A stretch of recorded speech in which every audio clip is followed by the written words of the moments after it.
தேவனை தேடுகிறவன் இல்லை. 3:12 ரோமர். எல்லாரும் வழி தப்பி ஏகமாய் கெட்டுப்போனார்கள், நன்மை செய்கிறவன் இல்லை, ஒருவனாகிலும் இல்லை. யோசித்து பாருங்கள், நன்மை செய்கிறவன் இல்லை, ஒருவனாகிலும் இல்லை. இப்படிப்பட்ட, திரும்ப சொல்கிறேன், ஏகமாய் கெட்டு போனவர்கள். 2வது வழித்தப்பி போனவர்கள். 3வது நன்மை செய்ய தங்களை அர்ப்பணிக்காதவர்கள். நன்மை செய்வதை பழக்கமே இல்லை. சில பேருக்கு பாருங்கள், காலையிலிருந்து மாலை வரை யாரையாகிலும் கலைக்க வேண்டும், தூக்கத்தை கலைக்க வேண்டும், நிம்மதியை கலைக்க வேண்டும், குடும்பங்களை கலைக்க வேண்டும், ஏதோ ஒன்றை செய்து கொண்டு இருக்க வேண்டும். அப்படி செய்யாவிட்டால் அவருடைய தூக்கம் கலைந்து போகும். இன்றைக்கு பாருங்கள், பல கொலைகளை பார்க்கிறீர்கள். எப்படி அரங்கேறுகிறது? திட்டமிட்டு இரவெல்லாம் அதற்கான திட்டங்களை தீட்டி நீங்கள் ஊடகத்தில் பார்த்துருக்கலாம்.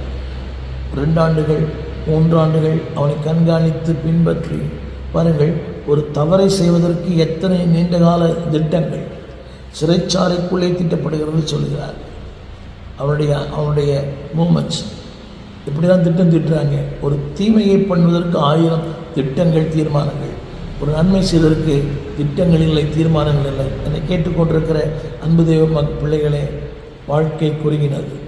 அதை என் பரம்பரையும் செய்து சொல்லியிருக்கிறேன். கடந்த வாரத்தில் என்னோட ஆலயத்தில் ஒரு ஊழியர் பிரசங்கம் பண்ண வேண்டும், ஒரு ஊழியர் பிரசங்கிக்க வேண்டும். ஞாயிற்றுக்கிழமை மாலையில், அவர் சனிக்கிழமை காலையிலே மரித்து போனார். அது அதிக வயது கூட இல்லை. என்னுடைய மகனுக்கு இன்னும் 1 வாரத்தில் திருமணம். அதே போல் இன்னொரு ஊழியர் கடந்த வெள்ளி சனி ஆகிய 2 இடங்களில் பூந்தமல்லியில் ஒரு ஊழியத்தில், ஒரு சபையில், திருச்சபையில் பேசினேன். வெள்ளி சனி அவர் ஆராய் நடத்தினார், பாடல் பாடினார். ஆனால் அடுத்த ஒரு சில தினங்களிலே அவர் மரித்து போனார். அன்பு ஊழியர்களே, அன்பு தேவ பிள்ளைகளே, வாழ்க்கை குறுகினது. நமக்கு இருக்கிற இந்த வாய்ப்பு, நமக்கு இருக்கிற சந்தர்ப்பம், நமக்கு இருக்கிற திறமைகள், நமக்கு இருக்கிற தாளந்துகளை தேவனுக்கென்று அர்ப்பணிப்போம். திறவுண்ட வாசல் அடைபடுமோன் நொறுங்குண்ட மனதாய் முன் செல்வர் யார்? இந்த முதல் குறிப்பு என்னவென்றால், த நீட் ஆஃப் வேண்டலிசம். அந்த வார்த்தை சொல்கிறது.